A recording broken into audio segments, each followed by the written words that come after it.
Praise the Lord. இந்த வீடியோவை கடைசி வரை ஸ்கிப் பண்ணாமல் பாருங்கள். இந்த அதிகாரத்திலிருந்து கடைசியில் கேள்வி ஒன்று கேட்கப்பட்டுள்ளது. அப்போஸ்தலனாகிய பவுல் ரோமாபுரியாருக்கு எழுதின நிருபம் 4ஆம் அதிகாரம். அப்படியானால் நம்முடைய தகப்பனாகிய ஆபிரகாம் மாம்சத்தின்படி என்னத்தை கண்டடைந்தான் என்று சொல்லுவோம். ஆபிரகாம் கிரியைகளினாலே நீதிமானாக்கப்பட்டானாகில் மேன்மை பாராட்ட அவனுக்கு ஏது உண்டு? ஆகிலும் தேவனுக்கு முன்பாக மேன்மை பாராட்ட ஏதுவில்லை. வேத வாக்கியம் என்ன சொல்கிறது? ஆபிரகாம் தேவனை விசுவாசித்தான், அது அவனுக்கு நீதியாக எண்ணப்பட்டது என்று சொல்லுகிறது. கிரியை செய்கிறவனுக்கு வருகிற கூலி கிருபை என்று எண்ணப்படாமல் கடன் என்று எண்ணப்படும். ஒருவன் கிரியை செய்யாமல் பாவியை நீதிமான் ஆக்குகிறவரிடத்தில் விசுவாசம் வைக்கிறவனாய் இருந்தால் அவனுடைய விசுவாசமே அவனுக்கு நீதியாக எண்ணப்படும்.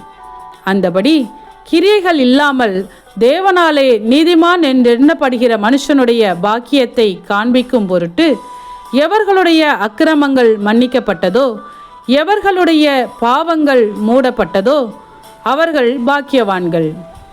எவனுடைய பாவத்தை கர்த்தர் எண்ணாதிருக்கிறாரோ அவன் பாக்கியவான் என்று தாவீது சொல்லியிருக்கிறான். இந்த பாக்கியம் விருத்த சேதனம் உள்ளவனுக்கு மாத்திரம் வருமோ, விருத்த சேதனம் இல்லாதவனுக்கும் வருமோ? ஆபிரகாமுக்கு விசுவாசம் நீதியாக எண்ணப்பட்டது என்று சொல்லுகிறோமே, அது எப்பொழுது அவனுக்கு அப்படி எண்ணப்பட்டது? அவன் விருத்த சேதனம் உள்ளவனாய் இருந்தபோதோ, விருத்த சேதனம் இல்லாதவனாய் இருந்தபோதோ? விருத்த சேதனம் உள்ளவனாய் இருந்தபோதல்ல, விருத்த சேதனம் இல்லாதவனாய் இருந்தபோதே. மேலும் விருத்த சேதனம் இல்லாத காலத்தில் அவன் விசுவாசத்தினாலே அடைந்த நீதிக்கு முத்திரையாக விருத்த சேதனமாகிய அடையாளத்தை பெற்றான்.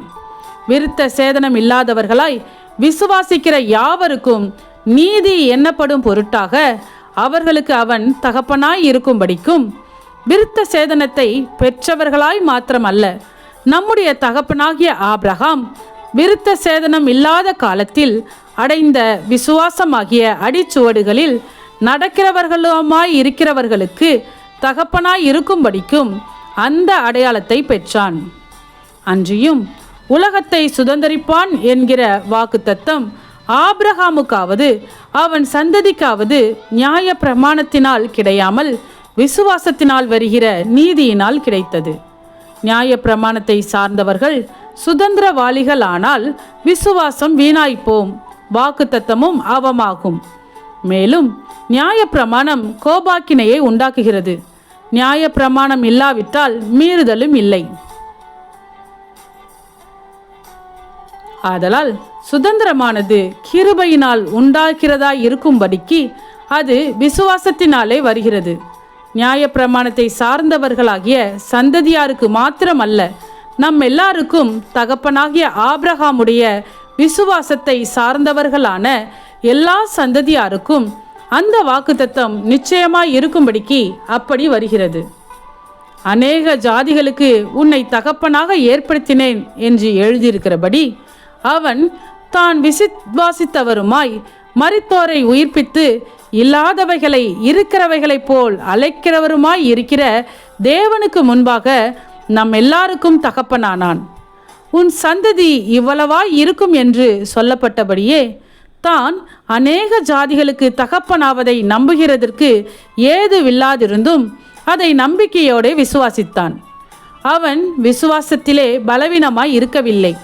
அவன் ஏறக்குறைய 100 வயதுள்ளவனாய் இருக்கும்போது தன் சரீரம் செத்து போனதையும் சாராளுடைய கர்ப்பம் செத்து போனதையும் எண்ணாதிருந்தான்.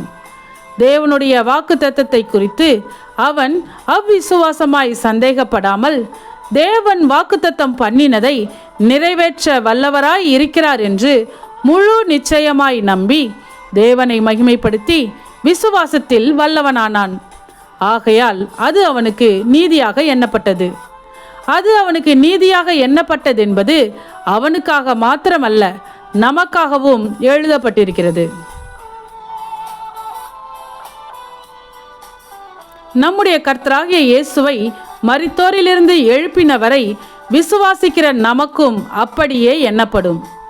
அவர் நம்முடைய பாவங்களுக்காக ஒப்பு கொடுக்கப்பட்டும் நாம் நீதிமான்கள் ஆக்கப்படுவதற்காக எழுப்பப்பட்டும் இருக்கிறார். ஆமென்.